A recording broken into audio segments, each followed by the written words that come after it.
Não são muitos os atletas que têm 2 metros de altura. Você tem uma vantagem de, se tiver cabeça a cabeça com um nadador do seu lado menor que você, o braço mais comprido vai acabar ajudando.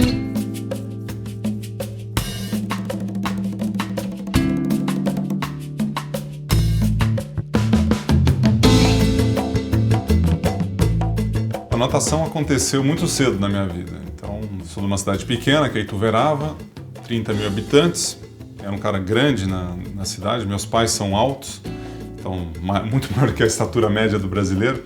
Então você imagina, numa cidade de 30 mil habitantes, você conhece mais ou menos 50 pessoas da sua mesma idade, né? E eu sempre fui muito comprido. E a natação ela acabou surgindo num momento onde eu estava descobrindo o esporte como um todo. Então fiz natação, fiz vôlei, fiz basquete, fiz hipismo, fiz tênis, tinha um cavalo na região.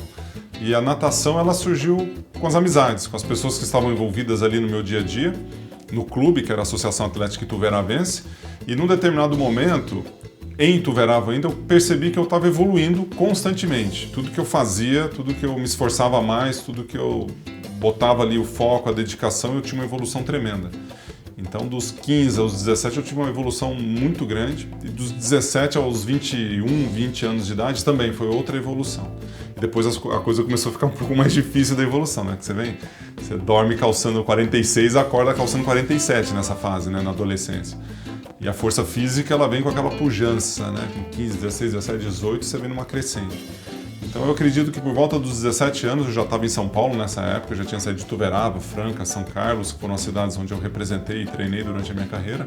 E chegando em São Paulo eu tive uma evolução muito grande, tanto de estrutura física quanto de treinamento, e aí o negócio decolou.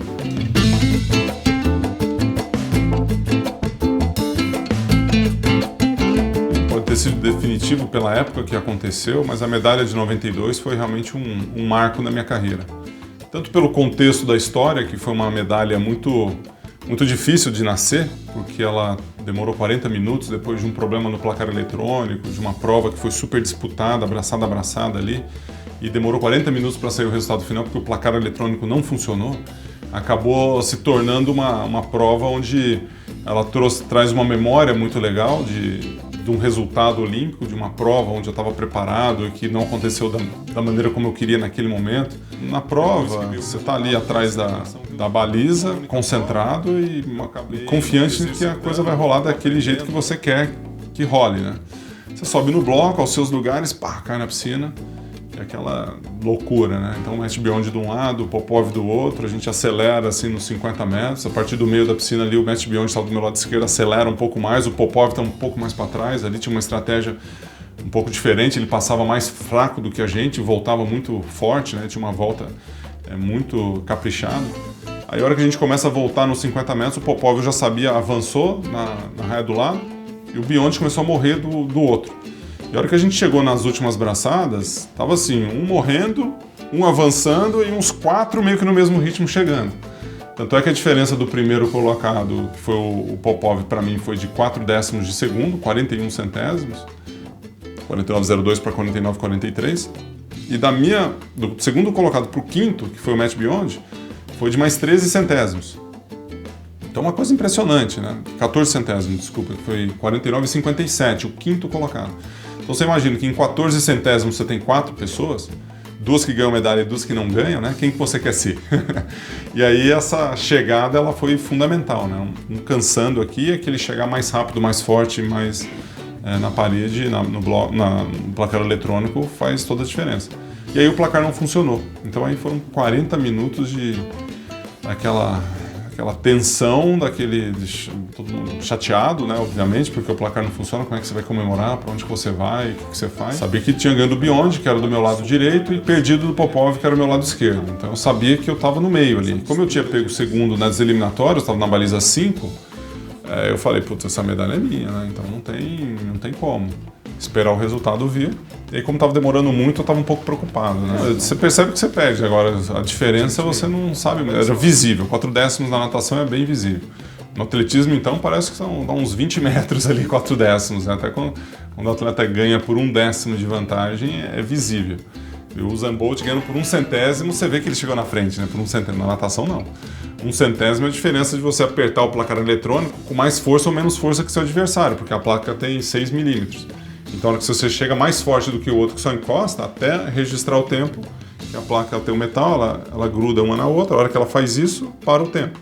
Então você aperta aqui e empurra. Se você fizer isso aqui, ela vai mais lento. Se fizer isso aqui, é mais rápido. Acabou se tornando uma prova onde ela traz uma memória muito legal de um resultado olímpico, de uma prova onde eu estava preparado e que não aconteceu da maneira como eu queria naquele momento.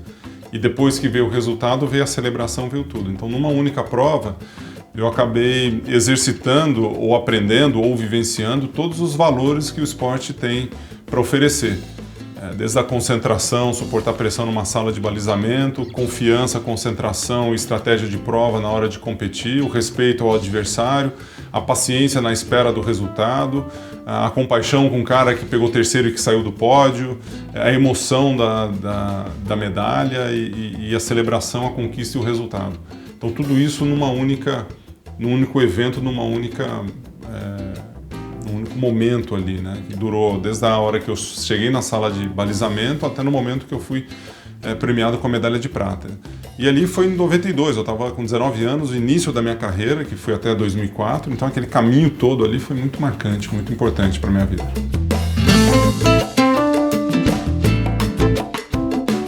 Acho que talvez a maior emoção assim, de estar presente, falou, pô, que legal que eu estou aqui vivenciando isso, foi as 8 medalhas de ouro do Michael Phelps. Assisti todas as medalhas, tanto que ele nadou naquela semana ali, você ficava cansado só de assistir cada uma das provas, né? Uma coisa quase assim, que nenhum humano pode fazer, o cara vai lá e fala assim, não, isso aqui ainda dá pra gente fazer aqui na Terra, né? Então, se dá pra fazer, vamos fazer. E foi uma coisa fantástica, né?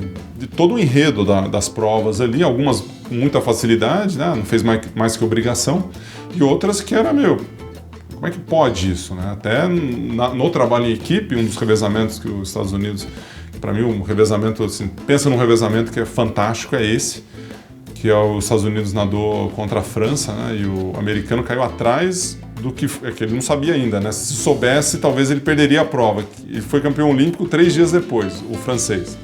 E o americano, que foi terceiro lugar na mesma prova, caiu atrás dele, passou o cara e ganhou. Como é que pode isso? Pode, que era para dar a medalha para o Michael Phelps, então, né, tudo pode quando é Michael Phelps, o impossível não é, só um pouquinho mais difícil. Mas eu acho que a prova mais legal do Michael Phelps foi o sem borboleta, na prova individual, que ele ganhou por 1/100, de um Kavic, que era o croata, fortíssimo ali, o cara passou em, acho que sexto ou sétimo, o Michael Phelps, então fez uma prova de recuperação. Não é comum isso acontecer, mas o Michael faz, né, já que é para alguém fazer que seja o Michael Phelps. E ganha na batida de mão ali uma questão de centésimos. Então aquela prova para mim foi realmente a mais marcante individual dele, né? Então o 200 livros foi fantástico, o 200 medley, o 200 borboleta e 400 medley também. E o revezamento. A vibração dele no 4x100 livre, se você ver as filmagens, ele não comemorou daquele jeito em nenhuma delas. Tanto dentro d'água quanto fora d'água. No caso, ele estava como torcedor daí, né? Ele já nadou, já fez um tempasso na abertura do revezamento e está lá torcendo com os demais. Então, a hora que ele viu aquilo, porque ele estava como todo mundo, né? Não tinha ninguém que acreditava que os Estados Unidos podia ganhar aquela prova. Ninguém, acho que só ele que podia acreditar e o cara que fechou lá e os 4 que estavam nadando, porque em nenhum momento, até se você fosse apostar assim, cravar quem vai ganhar esse revezamento. Os Estados Unidos, não, segundo. Ou terceiro, porque a Austrália estava forte também. E aí a França me dá uma dessa, né? Então, realmente foi 2 provas fantásticas ali. Se ele não existisse, o Ryan Lochte ia ser muito mais famoso, o Thiago Pereira ia ser muito mais famoso. O Michael Phelps tirou, umas 3 medalhas do Thiago Pereira, né? 3 olímpicas, né? Assim, qualquer medalha, né? O Thiago Pereira já...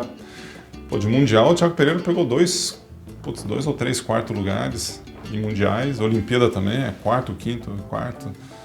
Conseguiu, bom que conseguiu em cima do Michael Phelps em 2012 a medalha de prata nos 400 metros, né, na prova do Michael Phelps, então deu um troquinho ali. O Michael Phelps, cai na água, é difícil ganhar dele, né, bem difícil.